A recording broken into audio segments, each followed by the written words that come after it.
Hi everyone, welcome to my YouTube channel. तो आज का हमारा वीडियो सीडीपी से है। इस वीडियो में हम चाइल्ड डेवलपमेंट एंड पेडागोजी के कुछ प्रीवियस ईयर के प्रश्नों को कवर कराने जा रहे हैं, जो कि सीटेट पेपर फर्स्ट और सेकंड दोनों के लिए महत्वपूर्ण है। तो आप लोग वीडियो पर कंटिन्यू बने रहिएगा। ये सारे क्वेश्चन जो है तो सीटेट एग्जाम, जो जुलाई वाला एग्जाम है जुलाई 2025 में, उसके लिए मोस्ट इम्पॉर्टेंट है। तो आइए चलिए देखिएगा। इसमें पहला वाला क्वेश्चन देखते हैं हम। तो सबसे पहला वाला क्वेश्चन ये है कि समावेशी शिक्षा के बारे में निम्नलिखित में से तो कौन सा कथन सही नहीं है। अब इसमें पूछा गया है कि समावेशी शिक्षा के बारे में तो कौन सा कथन जो है तो वो सही नहीं है। तो आइए देखिएगा, ऑप्शन में पहला वाला ऑप्शन है कि समावेशी शिक्षण का अर्थ है कि ऐसे तरीकों से शिक्षण जो अलगाव न करे। उसके बाद सेकंड वाला देखिएगा कि समावेशी शिक्षण का अर्थ है उस शिक्षा शास्त्र को अपनाना जो सभी शिक्षार्थियों की आवश्यकता का समर्थन करे। यस, देखिएगा थर्ड वाला है, अब नहीं पूछा गया है इसमें।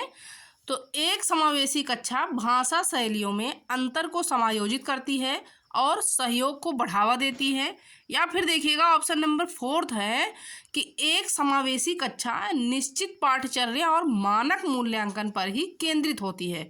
तो देखिएगा मानक वर्ड अगर कहीं भी आता है तो ये निगेटिव वर्ड हो जाएगा, तो ये नहीं होगा। तो नहीं के लिए देखिएगा नहीं ही वाला ऑप्शन आपको चूज करना पड़ेगा। सीटेट एग्जाम में अगर निगेटिव आंसर पूछा गया है तो निगेटिव ही होगा उत्तर उसका। देखिएगा कि समावेशी शिक्षा के बारे में तो निम्नलिखित में से कौन सा कथन जो है तो वो सही नहीं है। अब नहीं के लिए देखिएगा नहीं ही वाला आपको ऑप्शन चूज करना पड़ेगा, यानी निगेटिव के लिए निगेटिव ही। तो देखिए इसका राइट आंसर हो जाएगा कि एक समावेशी कक्षा निश्चित पाठचर्या और मानक मूल्यांकन पर ही केंद्रित होती है। तो यही नहीं है, राइट आंसर इसका हो जाएगा ऑप्शन नंबर फोर्थ। अब चलिए देखिएगा अगला वाला क्वेश्चन, ये अभिकथन और कारण वाला है। अब देखिए इसमें अभिकथन एक कि शिक्षार्थी अपने पूर्व ज्ञान के आधार पर अपना ज्ञान स्वयं निर्मित करते हैं। जो शिक्षार्थी होते हैं तो वो अपने पूर्व ज्ञान के आधार पर अपना ज्ञान जो है तो वो स्वयं निर्मित करते हैं। अब यहाँ से देखिएगा क्योंकि लगा दीजिए,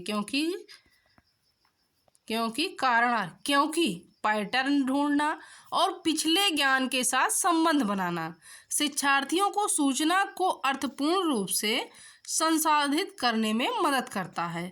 तो देखिए कि पहला वाला दिया गया है कि ए और आर दोनों सही है और आर ए की सही व्याख्या करता है, या फिर ए और आर दोनों सही है लेकिन आर ए की सही व्याख्या नहीं करता है। या देखिएगा ऑप्शन नंबर 3 है कि ए सही है लेकिन आर गलत है। या फिर फोर्थ है कि ए और आर जो है तो दोनों गलत हैं। तो देखिएगा कि शिक्षार्थी जो हैं तो वो अपने पूर्व ज्ञान के आधार पर अपना ज्ञान जो है स्वयं निर्मित करते हैं, तो ए तो सही हो जाएगा। उसके बाद देखिएगा कारण आर, क्योंकि निर्मित करते हैं, क्योंकि पैटर्न ढूंढना और पिछले ज्ञान के साथ संबंध बनाना शिक्षार्थियों को सूचना को अर्थपूर्ण रूप से संसाधित करने में मदद करती है। तो देखिए इसका राइट आंसर हो जाएगा कि ए और आर दो जो है तो वो दोनों सही है और आर ए की सही व्याख्या करता है। तो राइट आंसर इसका हो जाएगा ऑप्शन नंबर फर्स्ट।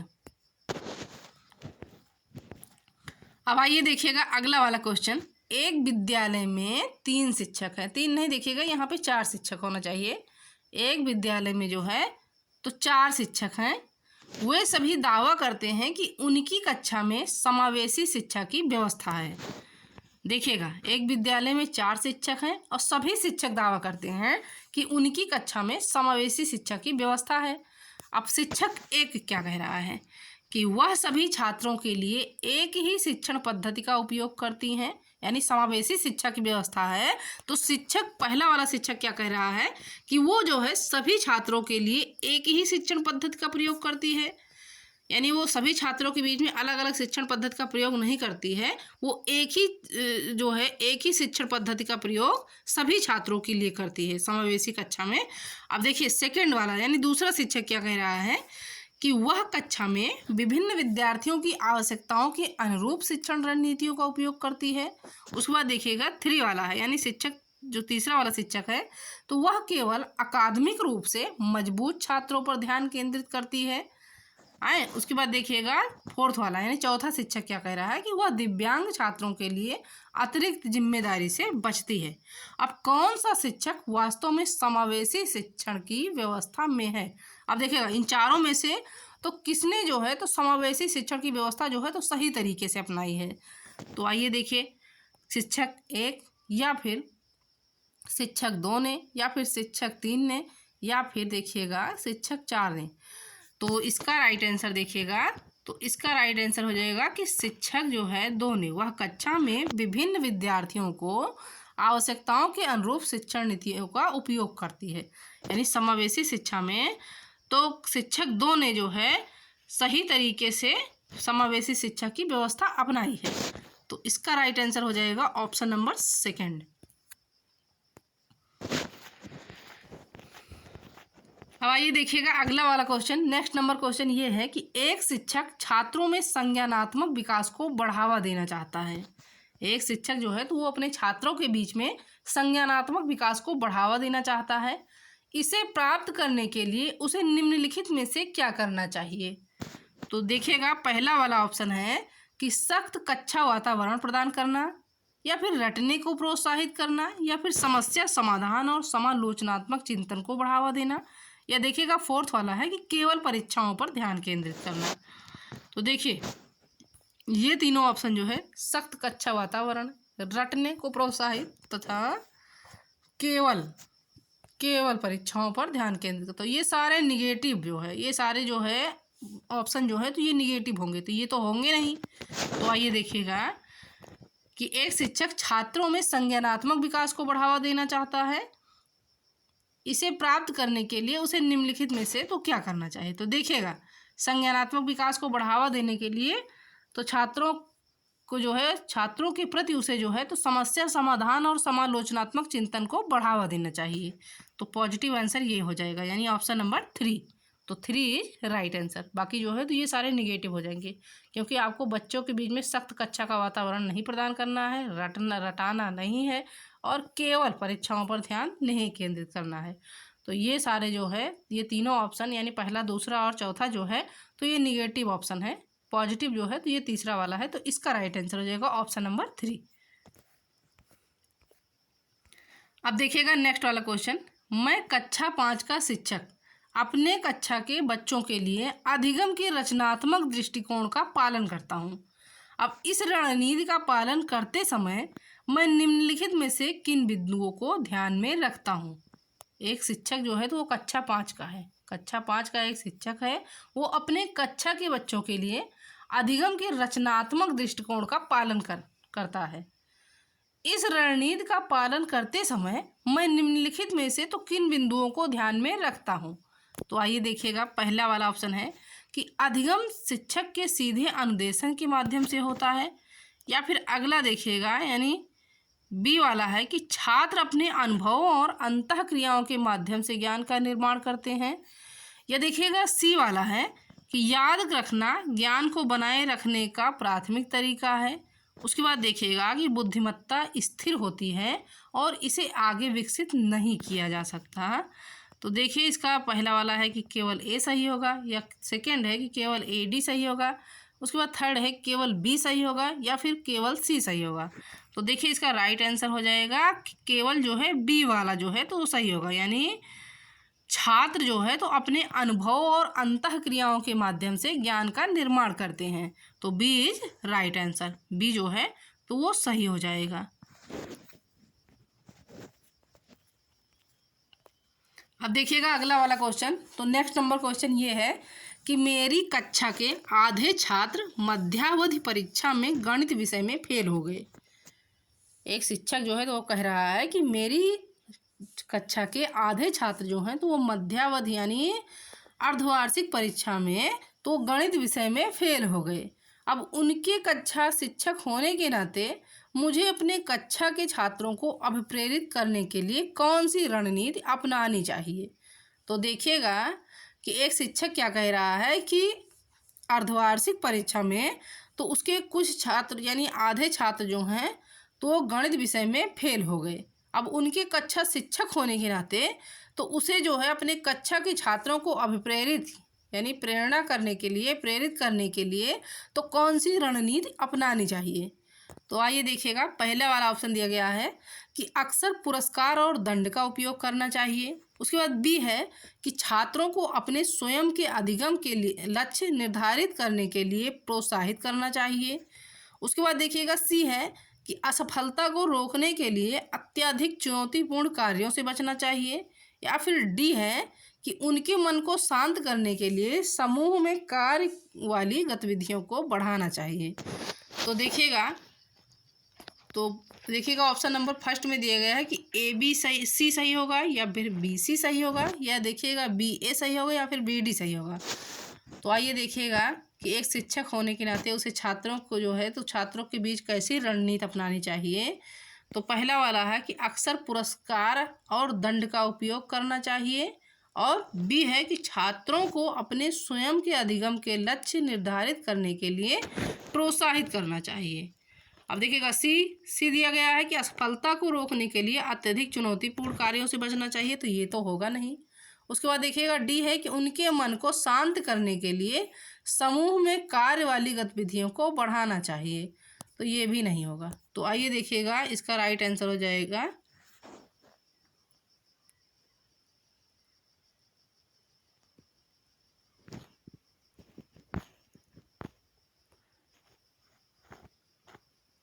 देखिएगा इसका जो है सही उत्तर हो जाएगा बी और सी, यानी छात्रों को अपने स्वयं के अधिगम के लक्ष्य निर्धारित करने के लिए प्रोत्साहित करना चाहिए।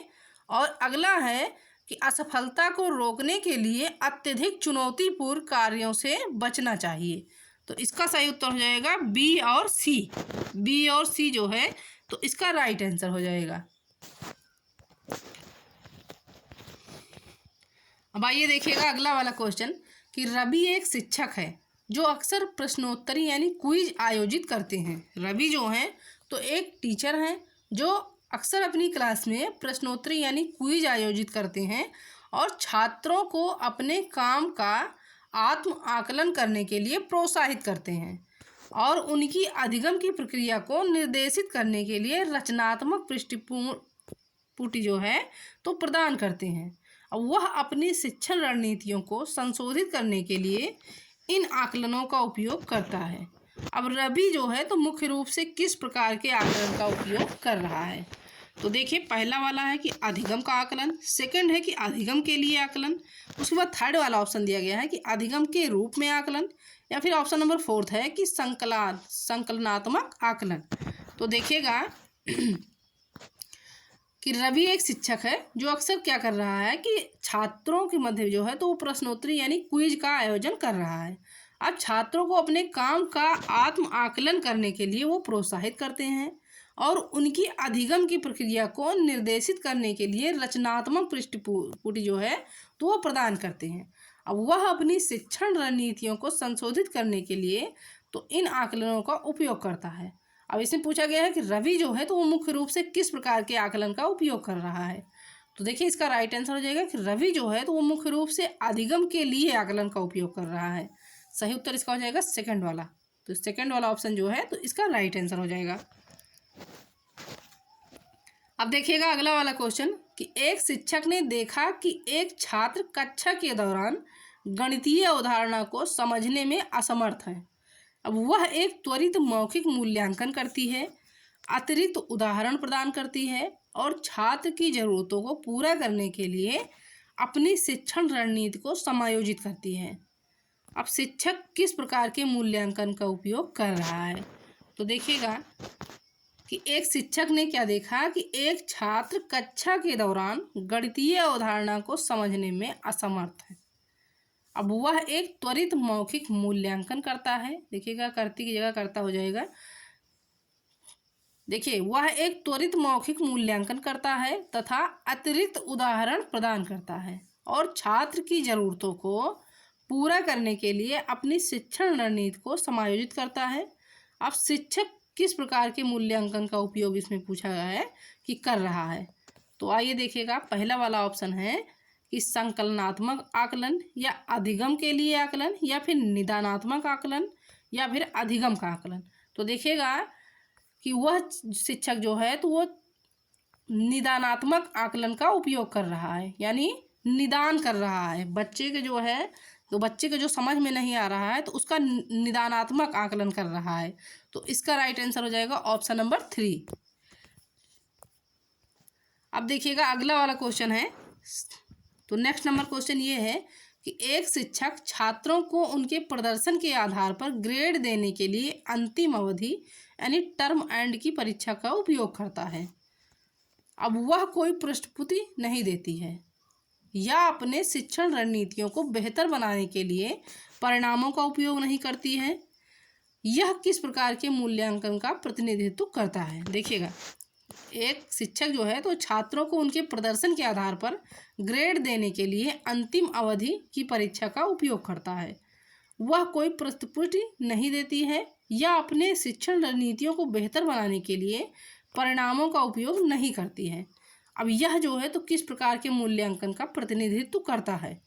तो पहला वाला है कि अधिगम के लिए आकलन का, या सेकंड है कि निदानात्मक आकलन का या अधिगम का आकलन, या फिर देखिएगा फोर्थ वाला है रचनात्मक आकलन।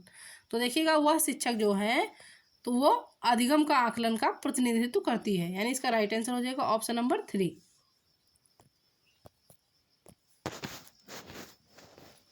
अब देखिएगा अगला वाला क्वेश्चन। तो नेक्स्ट नंबर क्वेश्चन ये है कि मैं मनोविज्ञान का छात्र हूँ और अधिगम के विषय के बारे में अध्ययन कर रहा था। मैंने एक कागज पर कुछ बिंदु लिखे। अब निम्नलिखित में से कौन सा बिंदु अधिगम के बारे में सही है? देखिए, मैं क्या हूँ कि एक मनोविज्ञान का छात्र हूँ, यानी एक साइकोलॉजी का छात्र हूँ और अधिगम के विषय के बारे में अध्ययन कर रहा था। मैंने एक कागज पर कुछ बिंदु लिखे। निम्नलिखित में से तो कौन सा बिंदु अधिगम के बारे में सही है? तो आइए देखिएगा, पहला वाला है कि अधिगम शिक्षार्थी के पूर्व ज्ञान पर निर्भर करता है। उसके बाद सेकंड है कि अधिगम का तात्पर्य पूर्व वैचारिक योजनाओं के पुनर्गठन से है। उसके बाद देखिएगा अगला है कि अधिगम को सामाजिक क्रिया द्वारा संसाधित होती है। उसके बाद देखिएगा फोर्थ वाला है कि अधिगम एक प्रक्रिया नहीं अपितु एक उत्पाद है। तो देखिए इसका कौन सा सही होगा?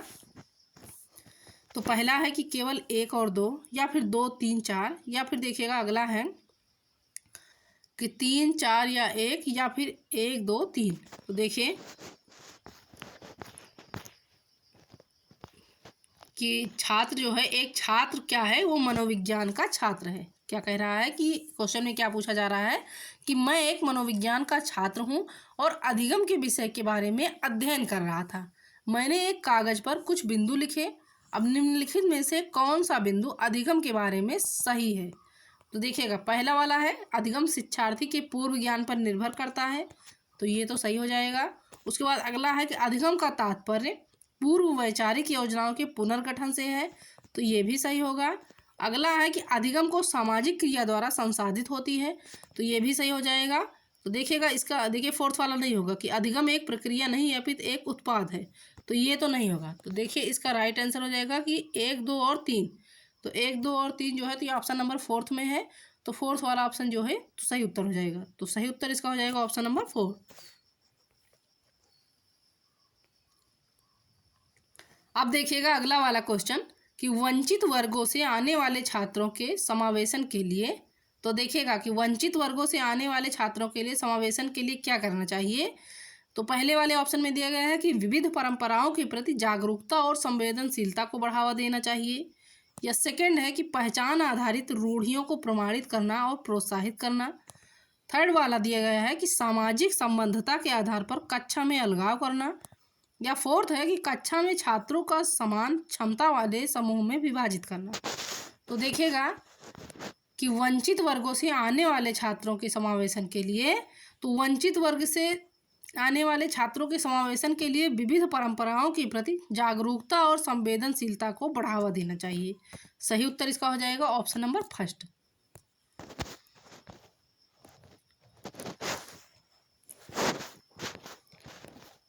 अब देखिएगा इस वीडियो का सबसे लास्ट वाला क्वेश्चन हम करा रहे हैं। सबसे लास्ट क्वेश्चन ये है कि कक्षा में अधिगम के रूप में आकलन की निम्नलिखित में से कौन सी सीमा है? तो आइए देखिएगा, पहले वाले ऑप्शन में दिया गया है कि कक्षा में अधिगम के रूप में आकलन की, तो पूछा गया है कि निम्नलिखित में से कौन सी सीमा है? तो पहले वाले ऑप्शन में है कि यह छात्रों को आत्मचिंतन में संलग्न होने की अनुमति नहीं देता। उसके बाद सेकंड है कि यह शिक्षक केंद्रित है और छात्र स्वायत्तता को हतोत्साहित करता है। और उसके बाद देखिएगा थर्ड वाला दिया गया है कि यह उन छात्रों के लिए चुनौतीपूर्ण हो सकता है जिनमें आत्मनियमन कौशल की कमी है। उसके बाद फोर्थ वाला है कि यह संकलनात्मक आकलन के लिए तत्काल प्रतिक्रिया प्रदान करता है। तो आइए देखिएगा कि कक्षा में अधिगम के रूप में आकलन के लिए पूछा गया है। तो कक्षा में अधिगम के रूप में आकलन की निम्नलिखित में से कौन सी सीमा है? तो देखिए इसका सही उत्तर हो जाएगा कि यह उन छात्रों के लिए चुनौतीपूर्ण हो सकता है जिनमें आत्मनियमन कौशल की कमी है। तो राइट आंसर इसका हो जाएगा ऑप्शन नंबर 3।